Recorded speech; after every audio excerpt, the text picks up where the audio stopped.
So we're going to do this now through a series of votes, and we're going to discuss the results as we go. And to help me with that, I'm joined by Tom Ham from Carlton Wealth. Tom, please welcome to the stage.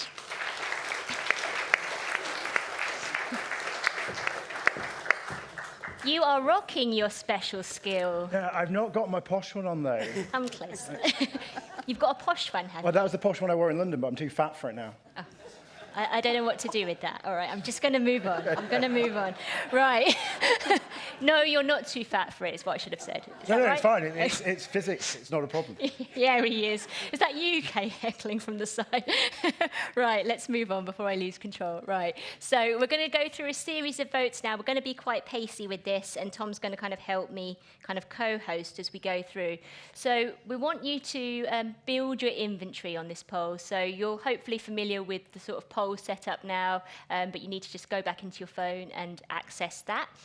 So the question we're asking is, where do you get help on deciding the best tech for your business? So the answers are A, my team, B, external compliance or support service, C, ratings, D, peer review, E, due diligence software. In this imaginary game of mine, I give bonus points for analyzer, just so you know. F, specialist technology consultancy, or G, I don't need no help. Right, so please vote now in the room and at home. And while we're waiting for the result, Tom, where do you kind of see yourself in this scale in terms of where are you getting your help from? So I think a lot of us was for peer review. So we've gone through, well, peer review and my team. So when I really enjoyed the interaction with Jenny and Nicola there, when Jenny said, Nicola doesn't know this yet, but... And there's our office manager sat at the back of the room, and she sits next to me in the office, and I'll turn around and do very similar things and sort of go, what about if we did this? And there's a, oh God.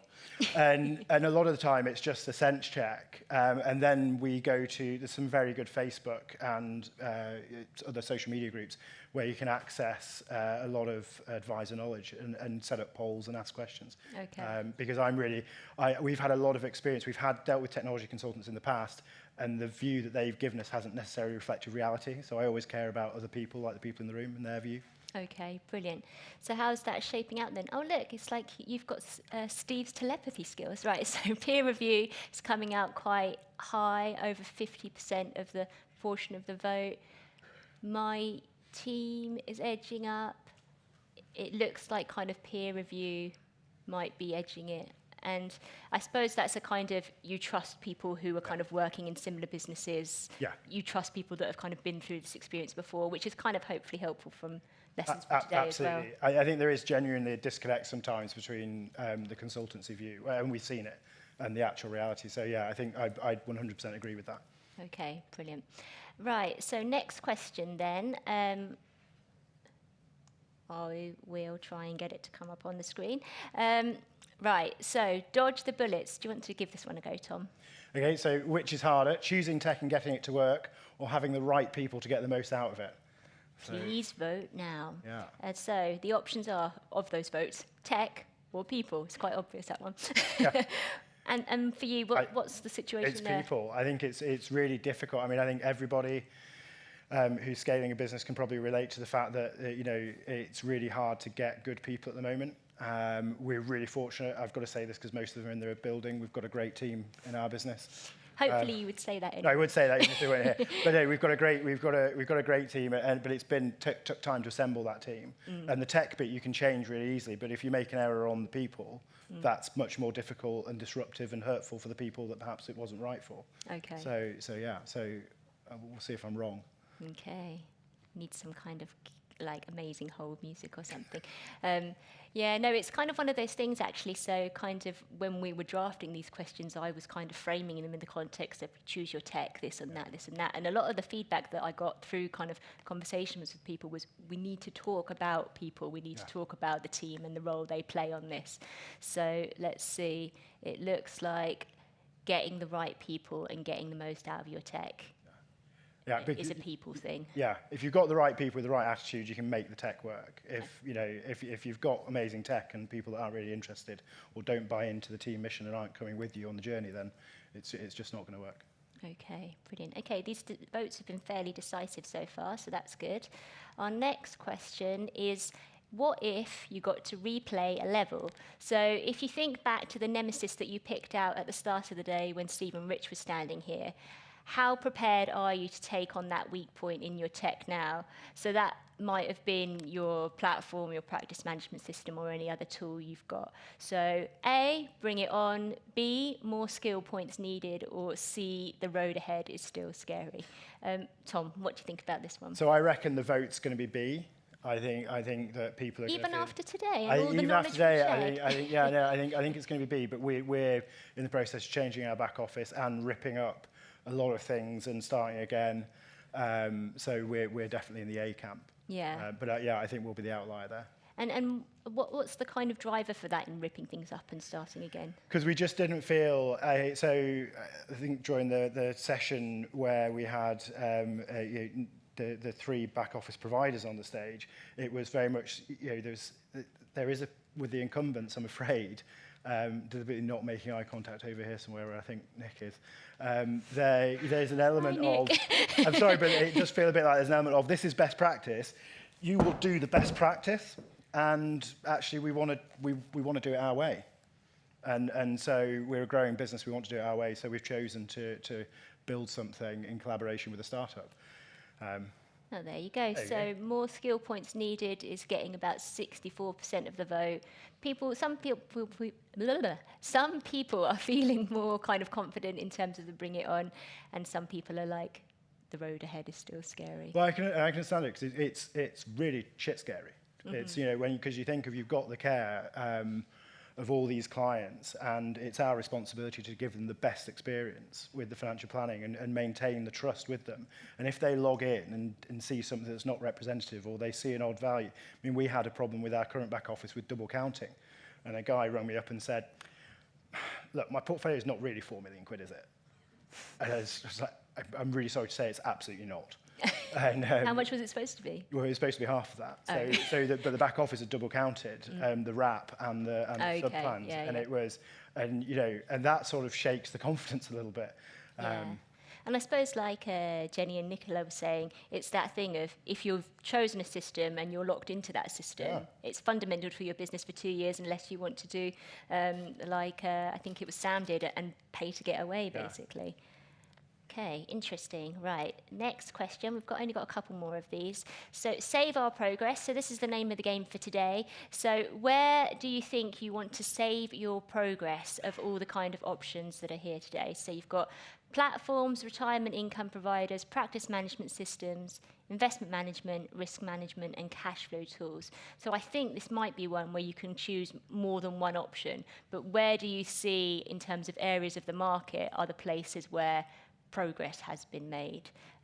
Tom, what do you think? So out of this, I'd go with probably platforms and cash flow tools. Okay, talk about why for each of them. So platforms, I think we've seen step forward. We don't use Seckle, but challenges like Seckle, and we use what would be called a disruptor platform, I suspect, and we're getting a lot of support from them, and that relationship's great. And the cash flow tools, so we use Cash Calc and Timeline.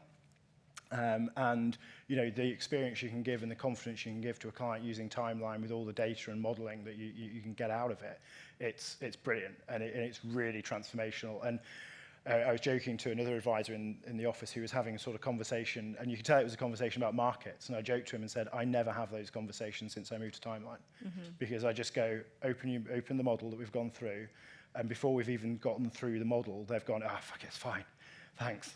I just needed to hear you say it and to look at the model. And is that progress of like cash flow systems, or is that just the power of cash flow and that's always as it was? No, I think it is the progress. I think from going from a sort of linear 5%, a year or whatever, and then, God, it's a hard life being right. You're so humble. So I get slightly terrified every time one of these answers come up that I'm going to be wrong. But or we're going to deviate and be the outlier. But it's the thing of, I think the cash flow has gone on from that linear 5%, and you would get people sat there and go, well, I'm not going to make 5% every year. And, there's all the issues with drawing from assets when they're dropped in value and whatnot. So now you can use by Cash Calc, you can use benchmark data. Via Timeline, you're using real economic data, and that gives such a degree of confidence to clients. Yeah, okay, great. So, yeah, we have people, for all the kind of woes, people feel like platforms have made a lot of progress and cash flow modeling. I really hope you're not kind of skewing these results, otherwise the results of my statistically significant poll I'm sorry to say, I will be don't think I'm skewed. that influential. But I'd be interested to see actually a breakdown. I know we can't do it, but I'd be interested to know the breakdown of people who are saying they're happy with the platforms if it's incumbents or disruptors. That, I think that would be quite an interesting one. Okay, one for future. And then I think we have a final question, I think. So I'll let you do this one, Tom. Okay, so now you're a more experienced player. Where will progress come from for you? A, making the most out of our existing tech, building our own stuff, getting clearer on what we want what we want our tech to do, picking kit from outside the industry, or upskilling our team. Okay, please vote now. Can you do more than one on this, or is this a? I think this is a choose one. Oh, right, okay. Yeah. What do you think? Well, we're doing the building our own stuff. So yeah, we're doing. AI's been talked a lot about. We've just today put a video up about our AI co-pilot that we've been developing in partnership with our team. So that's going to be a real big thing for us. We want to take as much away from the back office team as we can to leave them to focus on the clients and the important stuff. So all that, you can't get that. You can't go to Xplan and say, or another provider and say, can we have this, please? Yeah. You just got to build it. And I suppose, was there not a desire or an attempt to kind of go, okay, the system isn't working for us just now, whatever it happens to be, cash flow platform, whatever. Let's try and wring some value out of it and wrestle it into submission rather than kind of jumping to, fuck it, I'm going to build my own. Are you accusing me of making a knee-jerk reaction to that? No, I'm shocked. Maybe. It's almost like you know me. No, we did have with all the systems we've gone through, a lot of it was problem with support. We did a lot of work with Jigsaw Tree, and but to me, it's ridiculous that we're, as much as I enjoy, working with Chris, it's ridiculous that we have to pay a third-party provider to give us the support to get the fucking back office system to work that we're paying thousands of pounds a year for. Sorry, I think it's just a bit crap. So after we'd gone through that journey, we said, well, actually, we'll quote you, fuck it, we'll build our own. It's a magical combination of us two. Suddenly it's the end of the day and we start ladling the session with expletives. For anyone that can't see him, Mark all of a sudden is quite animated, so I'm not going to make eye contact. So I think you finally lost a poll, hooray. Yeah. So save your progress. Now you're a more experienced Now you're a more experienced player. Where will progress come from for you? So the conclusion is getting clearer on what we want our tech to do is actually the kind of standout response. And that's quite interesting, actually, because perhaps people might not have started that at the beginning of the day, but through this might have decided to go, actually, it's the purpose thing that I'm trying to do. Exactly. It's the solution. It's not the shiny magpie that Chris talked about. And there will be people and practices that can wring the value out of their tech that they need. It's just, I think we're trying to do something that's a bit different and we expect a bit more, and so the answer just became build it. Okay, great. So, I mean, so that's all our polls. Thank you very much for playing along. We'll just sit for a minute or two. Is there anything, you're not allowed to say nothing, but is there anything that you think you've kind of learned, or nuggets that you've gleaned, or things that you didn't know, or all of that kind of thing? Do you know, I'm really thrilled that it feels a bit lonely sometimes running a business, even though we've got a great team. I'm a bit thrilled to hear that we're having the same problems and the same issues. Jenny and Nicola, a lot of the stuff that you spoke about. I think it was Marie earlier on was talking about, the thing of AI is not going to solve everything, tech's not going to solve everything. There's still people at the end of it, and there's a people-to-people relationship. And I think that's extremely important. And the tech stuff that we're doing is all about enhancing that relationship and taking the boring stuff away, so you can just concentrate on the client. And you can just concentrate on that really important bit. So it was actually a lovely, reassuring day for me to know that we're not going off on some lunatic quest. I want to sing like You're Not Alone or something. We need Victor Sax for that, don't we? Do we have any questions from the floor, or any questions from the app, or from you guys who are still joining at home? Let me see if I can find out. Wave at me if you do have a question. Don't think so. I think that's Oh, it then. Keith? Oh, Keith has a question. Okay, go on, Keith.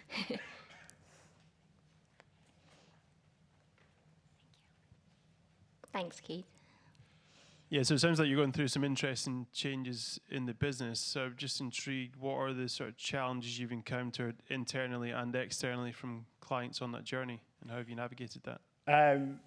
So it's an interesting, really good question, the client challenge. So the core of clients that are sort of my clients that I've worked with personally all knew when I started the business that this wasn't just going to be a sort of one, and I say just, I don't mean to, I think, you know, one person lifestyle business is great. There's many days when I wish I'd done that instead.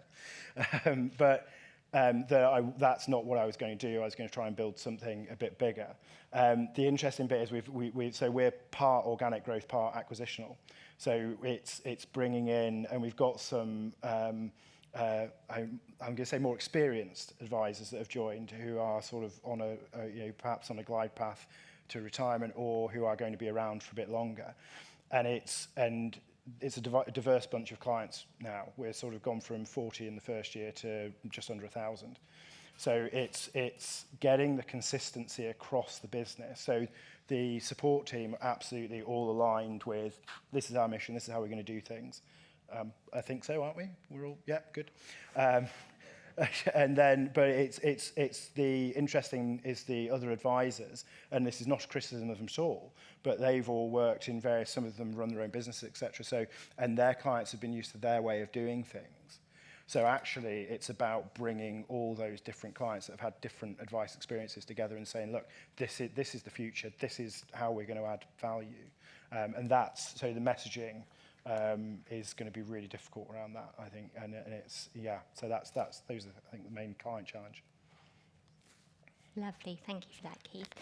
Right, I think we're going to call it there. So please thank my very able co-host, Tom Ham. Thanks very much.